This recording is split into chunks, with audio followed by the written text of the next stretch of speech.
नमस्कार देवियों और सज्जनों। आज औपचारिक तरीके से अपनी बात रखूंगा। व्यालोक वाणी में आप सभी का स्वागत है। और औपचारिक तरीके से इसलिए रखूंगा क्योंकि आज मैं मैथिल बनूंगा। बनना क्या है, मैथिल तो मैं हूं ही, जन्मभूमि वही है मेरी, मिथिलांचल ही है। लेकिन मैथिलों का जो चरित्र है वह बड़ा मजेदार है, और उस पर अगर बात करनी हो तो किसी खांटी मैथिल को ही लेकर बैठना पड़ेगा। और मुद्दा भी ऐसा जिसके पक्ष विपक्ष में न जाने कितने वीडियो बने, कितने ट्वीट हो गए, कितना, अगर कागज रंगने की बात आती तो कितने समझ मसी बह जाती और कितने। लेकिन खैर चलिए, अभी तकनीक का जमाना है तो सब कुछ सोशल मीडिया पर हो रहा है। बात मैथिली ठाकुर के तथाकथित उम्मीदवारी की है। अर्थात वो अभी तक तो उनका नाम नहीं आया है, हालांकि संभावना है कि शायद भाजपा उन्हें टिकट दे दे। लेकिन अखन धरि गाछे कटहर ओठे तेल वाला गप अछि। किएक तऽ भाई रे, अखन टिकट फाइनलो नहीं भेलै, मुदा ओहि सँ पहिने अतेक लाठी बजरलै, अतेक लाठी बजरलै कि की कहूं। और आज हम अपनी बातचीत भी इसी तरह मैथिली और हिंदी दोनों पर हम लोग स्विच ओवर करते रहेंगे। आप लोग देख रहे होंगे लगातार कि बड़े धैर्य से मेरी दाहिनी चौखट में जो व्यक्ति आपकी बातें सुन रहे हैं वह आप लोगों से सुपरिचित हैं। आप लोग उनको जानते हैं, देख चुके हैं, कई मंचों पर देख चुके हैं। स्वागत करता हूं मैं अजीत झा जी का। ऑप इंडिया के एडिटर हैं और मुझे भाई का सम्मान देते हैं, बड़े भाई का सम्मान। ये इनका अतिरिक्त परिचय और अतिरिक्त स्नेह है।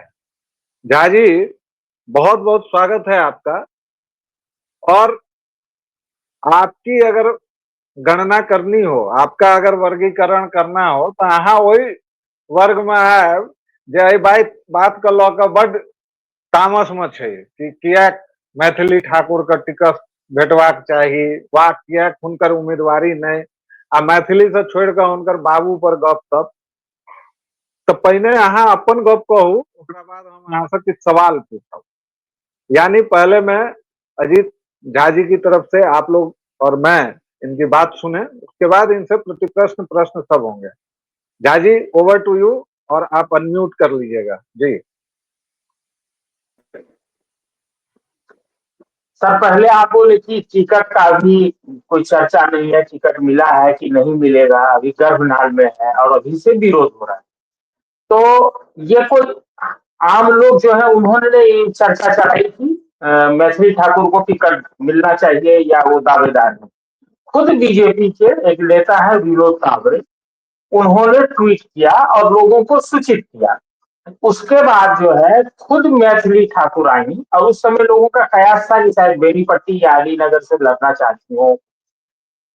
लेकिन जब इन्होंने खुद कहा कि मैं, जो मेरा गृह क्षेत्र है, जो बेनीपट्टी विधानसभा क्षेत्र में पड़ता है, तो उस वहां से लड़ना चाहता हूँ, तो विरोध की आवाज दरअसल उसके बाद वो सामूहिक हो गई और धीरे धीरे जो आज आप देख रहे हैं वहां तक पहुंची है। देखिए, मतलब आप बोले थे कि इस चर्चा को मैथिली में भी रखने के लिए हिंदी में भी, लेकिन मैं हिंदी में इसलिए बोल रहा हूँ क्योंकि मैं देख रहा हूँ सोशल मीडिया में जो गैर मैथिली भाषी लोग हैं वो अभी दरअसल भ्रम में है, समझ नहीं पा रहे हैं कि ये विरोध क्यों हो रहा है। पहले तो ये विरोध, अगर किसी को लगता है कि ये मैथिली ठाकुर का विरोध है या उनके पिताजी रमेश ठाकुर का विरोध है, तो ये गलत है। हम जैसे लोगों का मानना है, जो भी मेरे जैसे लोग हैं, हो सकता है कुछ लोगों के रमेश ठाकुर से क्या कारण हो सकता है कुछ लोगों का कारण हो कि मैथिली ठाकुर ने उनके यहाँ कार्यक्रम में मना कर दिया हो। मेरे यहाँ वो अभी भी 26 नवंबर को कार्यक्रम कर रही है, वो मुख है, तो मुझे तो ऐसी कोई अदावत उनसे नहीं है। मेरा ये कहना है कि हम ऐसे हर एक व्यक्ति का विरोध करते हैं, चाहे वो किसी भी पार्टी में हो, चाहे वो किसी भी विचारधारा को हो, जो हवा हवाई है, पैरासूट है, और वो कहीं भी आए। मेरे जैसे व्यक्ति का मानना है कि जो लोग खुद को किसी विचार, किसी पार्टी के लिए खपा देते हैं, उसके लिए अपना सर्वस्व झोंक देते हैं, जब भी मौका मिलना चाहिए, चाहे आपको बदलाव भी लाना हो या कुछ भी करना हो, तो आपको ऐसे लोगों को ही मौका देना चाहिए। दूसरे क्षेत्र में जिन लोगों ने प्रतिष्ठा अर्जित की है, वो भी राजनीति में आना चाहते हैं, तो इसमें कोई बुराई नहीं है। लेकिन वो सीधे जो है हवाई लैंडिंग करें और अपनी लोकप्रियता के बल पे जनप्रतिनिधि चुने जाए और जाके जो है सदन में बैठे। उसकी जगह ऐसा होना चाहिए कि वो आए, उस जमीन पे कुछ दिन काम करें, खुद को साबित करें और फिर जो है जो चुनाव मैदान में उतरे। और जो लोकप्रिय है उसको किसी दल के टिकट की क्या जरूरत है? अगर उसको लगता है जो लोकप्रिय है और अपने क्षेत्र के लिए काम करना चाहता है, तो इस लोकतांत्रिक व्यवस्था में निर्दलीय भी है, आप लड़ जाइए। अगर आपको बेनीपट्टी को बदलना है, अलीनगर को बदलना है, अपने क्षेत्र को कोई लौटाना है और आपको लगता है कि आप इतनी पॉपुलर है कि जो जमीन पे काम कर रहे हैं उनका गर्दन काट देंगे हम और हमारा अधिकार बनता है, तो आप निर्दलीय लड़िए और सबका गर्दन काट दीजिए और जाइए और काम करिए। अगली बार आप आएंगे तो यही हमारे जैसे ही लोग जो आज आपका विरोध कर रहे हैं, वो हो सकता है सामाजिक तौर पर माफी मांगे और अगले चुनाव में आपके लिए दरी बिछाए, आपके लिए गांव गांव घूमे और फिर चुनाव खत्म होकर अपने घर में बैठ जाए बिना किसी लोभ और स्वार्थ। झा जी, अहाँ जे गप कहलियै एहिमे तो बड़ा दिक्कत भ जेतै। अहाँके जे अहाँके हिसाब से अहाँके पार्टी हम नहीं कहब, मुदा अहाँ जे पार्टी के तरफ अहाँके लेखन जाइए या जे तरह के अहाँके विचार अछि, ओहिमे तो बड़ा दिक्कत भ जेतै। यौ बड़ा पैराशूट कैंडिडेट थे, हम नाम गिनाना शुरू करूं की? तो इसलिए मैं ये कह रहा हूं झा जी से कि भाई पैराशूट कैंडिडेट की जहां तक बात है, और चूंकि झा जी आपने बहुत सैद्धांतिक बात कही, इसलिए एक विवाद अगर बात हो सकती है या बहस तो आपके साथ हो सकती है, क्योंकि आप एक सैद्धांतिक बात कर रहे हैं। उस पर मैं दूसरे चरण में आऊंगा। पहले चरण में तो मैं मैथिली ठाकुर के जो विरोध मैं देख रहा हूं वो मैं बता रहा हूं। मैंने कहीं भी अजीत झा ने अभी जो कहा है उस आधार पर विरोध नहीं देखा है मैथिली का। किसी ने 5 लाख की जगह 10 लाख में उसने गाना नहीं गया, इसको वो विरोध का विषय बनाए हुए है। किसी ने वो गांव एली तो कोई फेसबुक पोस्ट नहीं केली, इसको विषय बनाया हुआ है। मैं एक सामान्य सी बात कहता हूं, मैथिली ठाकुर आज मैथिली ठाकुर नहीं होती, वो एक कलाकार हैं। कलाकारों का जीवन एक रेखीय होता है सर। आप अगर बिस्मिल्लाह खान को देख लेते अभी के लोग, तो वो तो हैरान परेशान हो जाते, क्योंकि बिस्मिल्लाह खान सामान्य भाषा में देखें तो एक्सेंट्रिक थे। उनको जब जो मन करता था करते थे। उनके कई बयान ऐसे हैं जो ऐसे लगेंगे कि उटपटे हैं। कलाकारों की अपनी दुनिया होती है। तो मैथिली का इस आधार पर विरोध हो रहा है। अब आपने जिस आधार पर विरोध किया कि पैराशूट लैंडिंग, तो क्या किसी पार्टी में ये तय हो जाता है भाई दरभंगा चलिए, मधुबनी चलिए, क्या 10 की 10 सीट भाजपा ने, जेडीयू ने या किसी ने, हमने जो लोकतंत्र का स्वरूप चुना है झा जी, वह आज इतना विकृत हो चुका है कि हम लोग जिस तरह की बात कर रहे हैं, क्या उस आधार से कोई चुनाव लड़ भी सकता है क्या?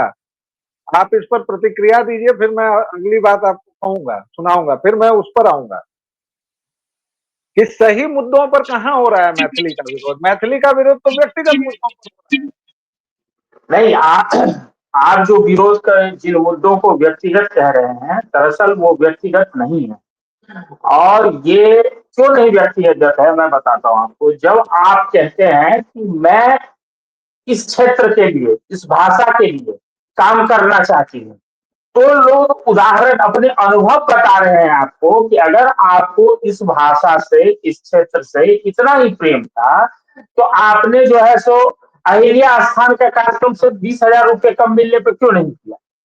लोग उदाहरण दे रहे हैं कि भाई ये जो कह रहे हैं, ये कहने और करने में अंतर है। लोगों का ये कहना है कि भाई जो इनके जो लोग बता रहे हैं कि मुझे धमकी दी गई, वो इसलिए सचेत कर रहे हैं, आगाह कर रहे हैं कि अभी जो इनके मैनेजर हैं, वो सिर्फ आप इनके विरोध में प्रतिक्रिया देते हैं तो वो आपको धमकी देते हैं।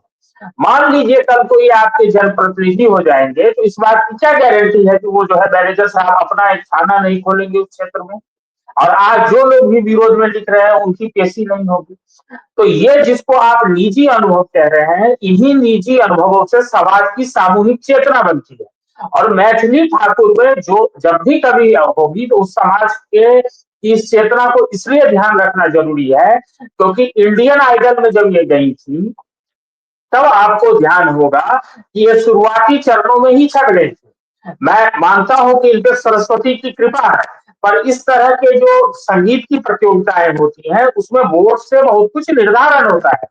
जब ये फिर राइजिंग स्टार में गई तो आपको ध्यान होगा कि यही लोग जिनके साथ उनको कनेक्ट करने में दिक्कत हुई, जहां वो सिर्फ सरकारी कार्यक्रमों के लिए जाती हैं, उन लोगों ने इनका राइजिंग स्टार में भले गाना सुना हो ना सुना हो, वो भले उरेन गांव से परिचित हो ना हो, वो आदमी वोट कर रहा था या दूसरों को भी कह रहा था कि करिए। वही यही लोग जिन्होंने शुरुआत में उनको मंच दिया, उनके पास प्रतिभा है, ईश्वर की कृपा है, वो आगे बढ़े। और विरोध का ये कहीं भी ये सिर्फ यही आधार नहीं है कि वो हमारे यहाँ का मतलब उन्होंने कार्यक्रम नहीं किया या वो बहुत ज्यादा कीमत लेती है। विरोध का आधार के क्रम में लोग अपने अनुभव बता रहे हैं कि निजी जीवन में इनके ये आचरण है और आज जो ये माइक पे आके कह रहे हैं वो बिल्कुल उल्टी बातें कह रहे हैं। लोगों ने तो यह भी कहा कि अगर आपको मैं किसी पार्टी को लगता है कि हम मैथिली कि गायकी को सम्मान करना चाहते हैं, गीत संगीत को सम्मान करना चाहते हैं, तो मैथिली ठाकुर जो है वो मैथिली में गीत गा के इतनी बड़ी स्टार नहीं बनी, वो विभिन्न भाषाओं में गाती हैं। उनका सौभाग्य है कि जब हिंदू हृदय सम्राट नरेंद्र मोदी केंद्र की सत्ता में बैठे हुए हैं और हिंदुत्व को लेकर एक तरह से पुनर्जागरण का ये समय है, वो भगवती का गीत गाती हैं, वो राम का गीत गाती हैं और वो लोकप्रिय है इस कारण से। लेकिन उन्होंने आप बताइए कि मैथिली की कोई भी गीत जो है वो उन्होंने रची हो, उन्होंने उसमें कुछ ऐड किया हो, उनसे अगर किसी को लगता है कि उनकी आवाज भी बहुत अच्छी है तो मैं कहता हूं कि वो रंजना झा को जाके सुने।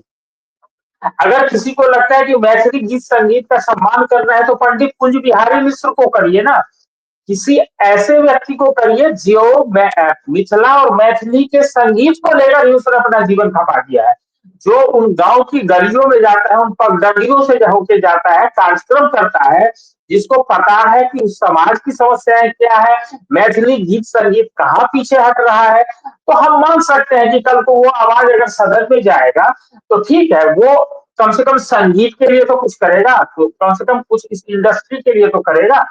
तो मैथिली का कोई व्यक्तिगत विरोध नहीं है, जो व्यक्तिगत विरोध है वो सिर्फ इसलिए है कि आपको उदाहरणों द्वारा समझाया जा रहा है कि ये देखिए कथनी और करनी में अंतर है। दूसरा, आपने पैराशूट उम्मीदवार के लिए कहा, जी बिल्कुल एकदम पैराशूट उम्मीदवार उतारते हैं, लेकिन आप देखिए कि पैराशूट उम्मीदवार कितने भागते हैं। जिस पार्टी की बात हो रही है उसमें एक शत्रुघ्न सिन्हा लंबे समय तक रहे पैराशूट उम्मीदवार में, और अभी आप देखिए एक मनोज तिवारी का उदाहरण है जो राजनीति में लगा है, जो प्योर प्रयास तो कर रहा है वो व्यक्ति कि हम एकदम पॉलिटिक्स को टाइम दे और पॉलिटिक्स को उस तरह से करें। बाकी सारे लोग किसी लहर किसी लोकप्रियता के साथ आए और भाग गए। 5 साल तक जनता उनको खोजती रही। यह प्रयोग व्यापक पैमाने पर असफल रहा है। तात्कालिक परिणाम भले अच्छे आए हैं, जब आपको किसी को हराना था तो आपने हरा दिया, तो आप एक मुश्किल से चुनिए ना, आप उनको राघोपुर भेज दीजिए, तेजस्वी यादव को हराइए, क्योंकि पूरी राजनीति तो इसी पे हो रही है ना कि जनरल राज को हराना है। इतनी लोकप्रिय, इतनी मजबूत, इतनी युवा कैंडिडेट राघोपुर भेज दीजिए, हरनौत भेज दीजिए, आप पटना की किसी मुश्किल सीट पे भेजिए, गया भेज दीजिए, नालंदा भेज दीजिए, आप बेनीपट्टी की सीट पे क्यों आएंगे?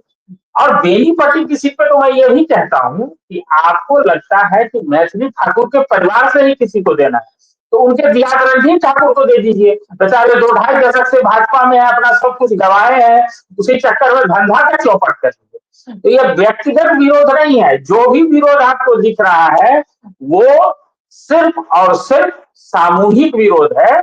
और मैथिली ठाकुर के समर्थन में जो कुछ भी थोड़ी बहुत आवाज सुनने को आ रही है वो व्यक्तिगत आवाज है। मैथिल लेकिन एक अद्भुत समाज है झा जी। मैंने आज तक अमिताभ बच्चन के ऊपर कास्टों का दावा नहीं सुना है, न यूपी वालों का दावा सुना कि अमिताभ बच्चन को अमिताभ बच्चन हमने बना दिया। मैंने सिल्वेस्टर स्टेलोन पर भी अमेरिका वालों का दंगा नहीं सुना कि हमने बना दिया है। ये कौन सा मैथिल हट है यार कि आप लोग ये कह रहे हैं कि उनको जनता ने बनाया। ठीक है, वोटिंग के पैटर्न पर होता है। पहली बार वो गई, बच्ची थी, उनके पिता मैनेजर थे, जो भी थे, उन्होंने शायद खुद को बिहारी भी नहीं बताया था। मैथिल बताना तो दूर की बात है, उन्होंने खैर शायद खुद को बिहारी भी नहीं बताया था, नहीं बताया था। ठीक है, बच्ची थी, उसके बाद उन्होंने बिहारी बताया, मैथिल बताया। उसके बाद उस नस को पहचान की, आइडेंटिटी की पॉलिटिक्स यही तो है जाजी। हम और आप इसलिए बैठे हैं कि जो तलछट पर बहस चल रही है वो तो चल रही है भाई, हम लोग थोड़ी अलग बातचीत करें। मैं ये कह रहा हूं कि ये कौन सा समाज है कि हमने फलाने को बना दिया। ये कौन सा मैथिल हट है या मैथिल अहंकार है, पहली बात।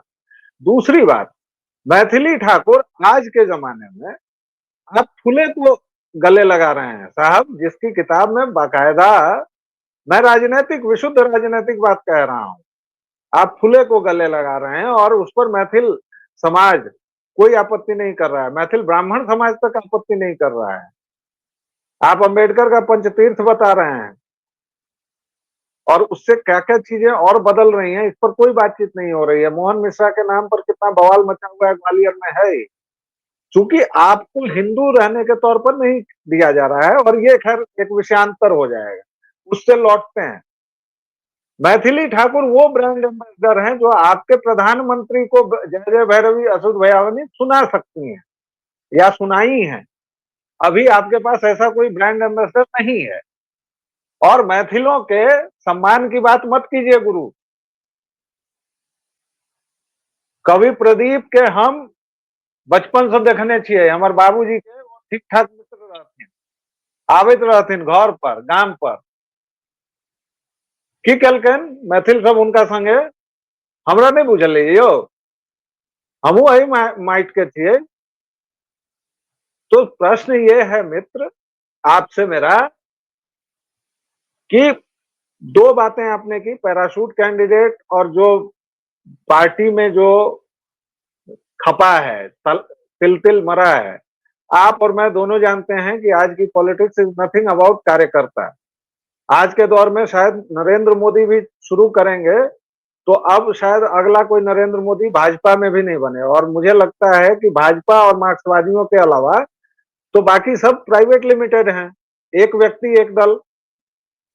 तो जब भाजपा और मार्क्सवादियों के पास ये सहूलियत नहीं बच रही है तो आपकी ये मांग कुछ नाजायज नहीं है। भाई मैथिली जहां तक पहुंचा सकती है पहुंचाइए। सब लोग जानते हैं कि सचिन तेंदुलकर संसद नहीं आएंगे, एक सवाल नहीं पूछेंगे, रेखा जी नहीं पूछेंगी, उसी में कोई निकल जाता है ठीक ठाक। इसको कैसे देखें जी? सबसे पहले सर आप जो बोले कि ये कैसा हट है, तो ये कैसा हट है कि ललित झा जो है वो कोई मामूली आदमी नहीं है। वो भी मैथिली की पत्रकारिता के लिए जैसे भी पत्रकारिता करता है उस पर बहस की जा सकती है।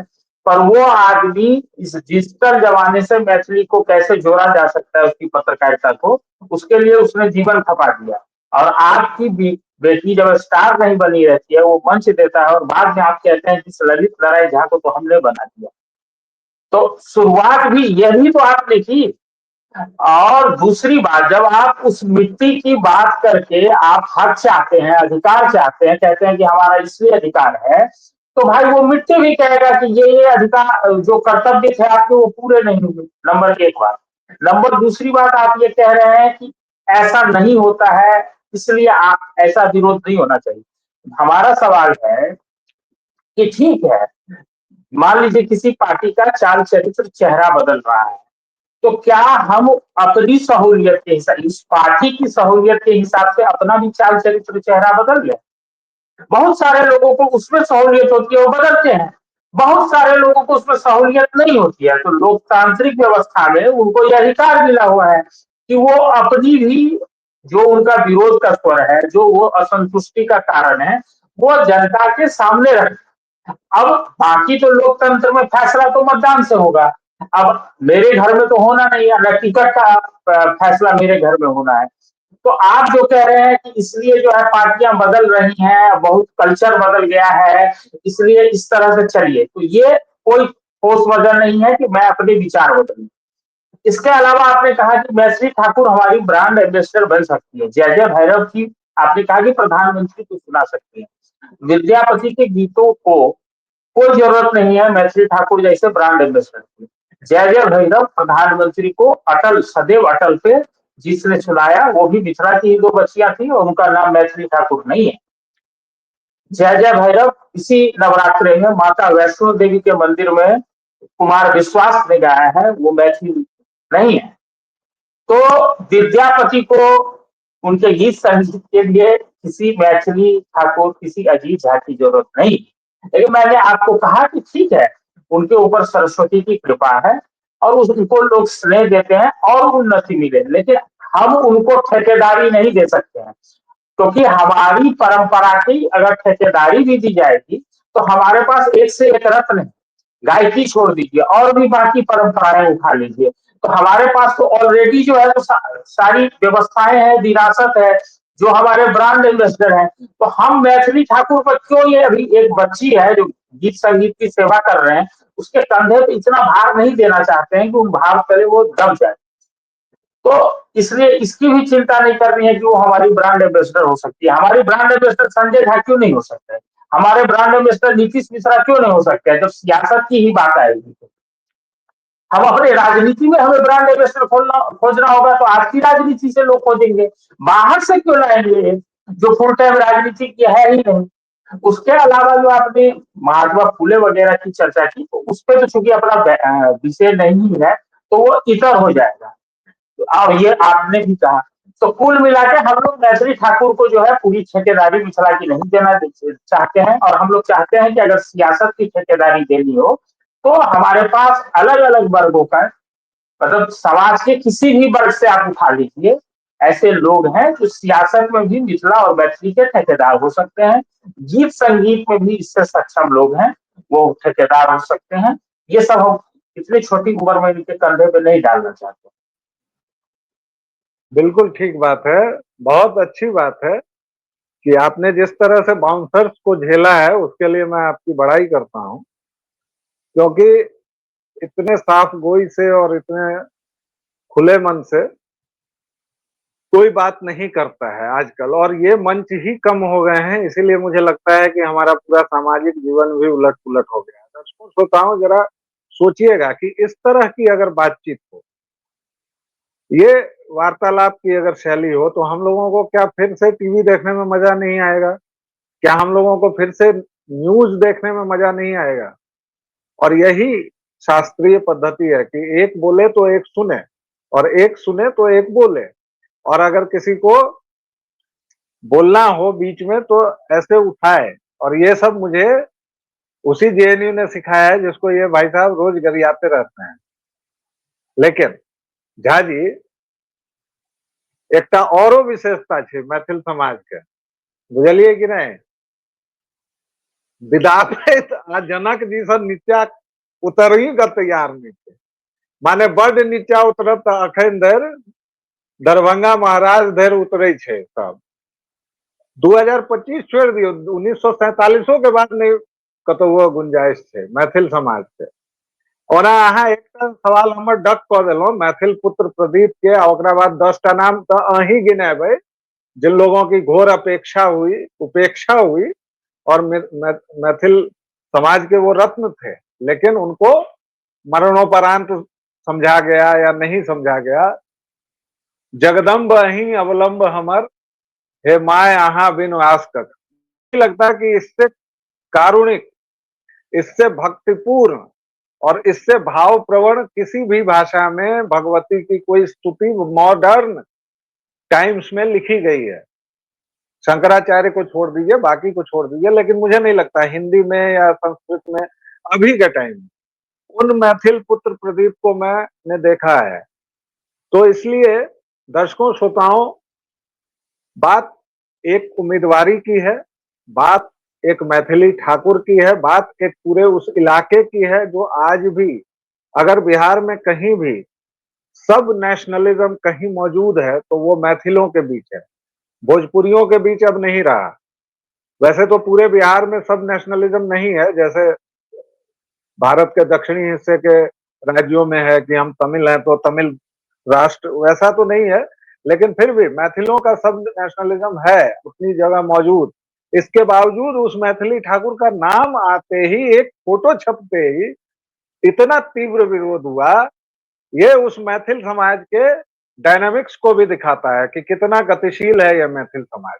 और अब तो खैर मैथिल यहाँ बचे नहीं है, पलायन इतनी बुरी तरह से हुआ है कि बूढ़े हैं या फिर बच्चे हैं, अजीत झा जैसे लोग सब दिल्ली और मुंबई और हैदराबाद बटोर रहे हैं। आपके कंक्लूडिंग रिमार्क्स के साथ इसको क्लोज करेंगे अजीत जी।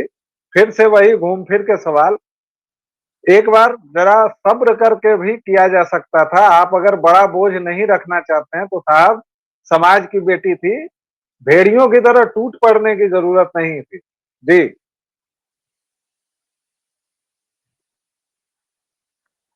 देखिए सर, आप बोल रहे हैं जो हम लोग नीचे नहीं उतरते हैं, तो इसका कारण है कि नीचे उतरने पे कोई मिलता भी ऐसा नहीं है, और नहीं मिलता है इसी के कारण जो है आप मिथिला मैथिली की जो आज जो स्थिति देख रहे हैं, इसी कारण से हो गया।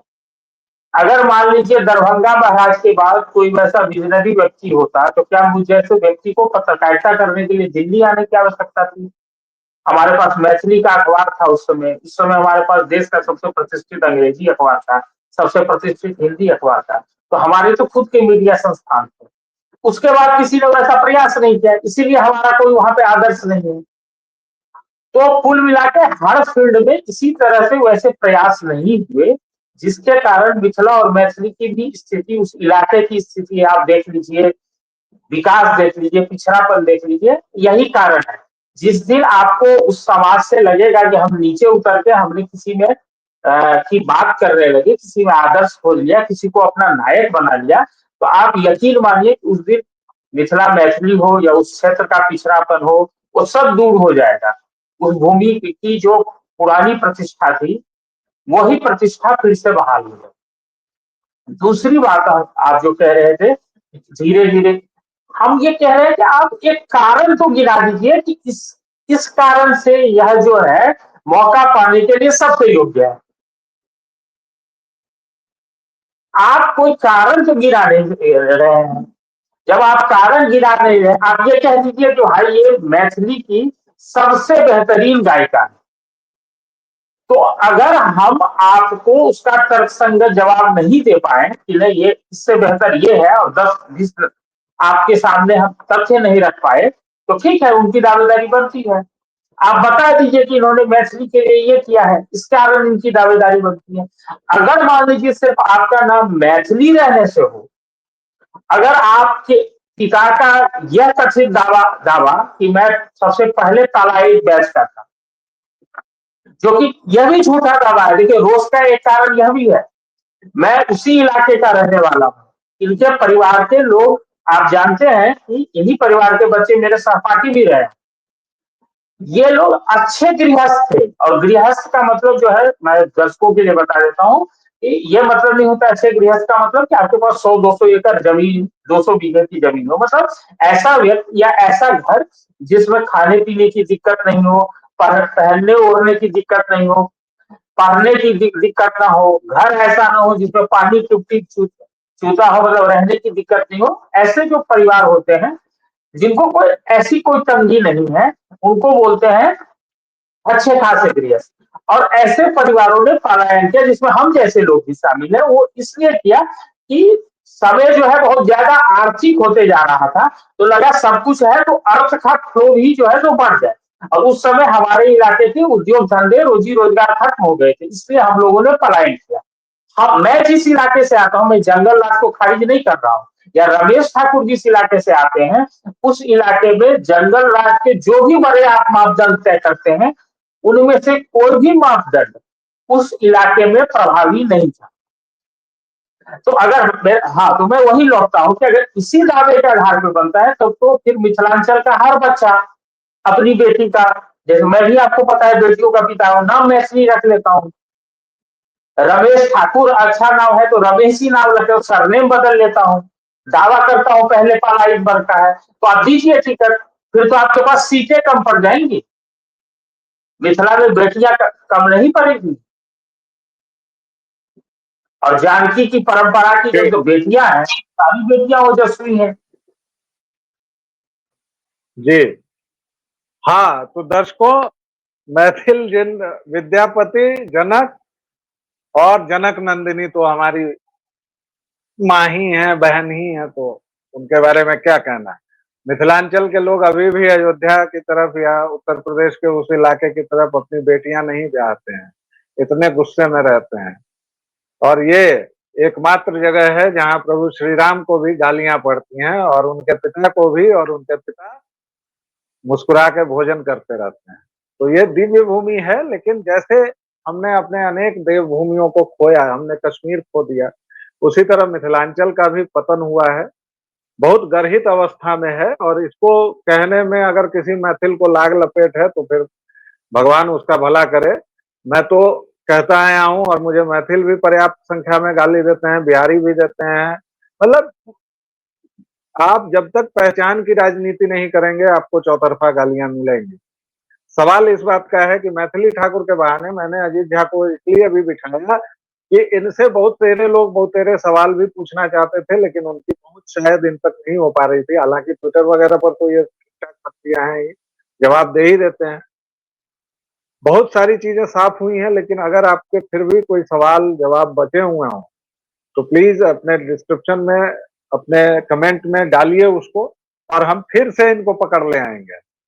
इनको मिथिलांचल और बिहार के मुद्दे पर तब तक नहीं छोड़ना है जब तक चुनाव नहीं हो जाता है। अजीत जी, अगर आपको कंक्लूडिंग रिमार्क्स में कुछ कहना है तो ठीक, वरना हम वार्ता को यहाँ खत्म करेंगे।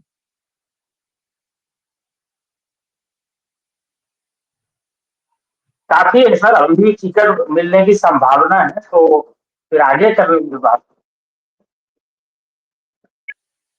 चलिए, आप आए, बहुत बहुत धन्यवाद। दर्शकों श्रोताओं, प्लीज व्यालोक वाणी पर अपना स्नेह और प्रेम उसी तरह बरसाते रहें जैसे अब तक बरसाते आए हैं। और फिर मिलते हैं एक छोटे से विराम के बाद। तब तक के लिए जय जय सिया राम।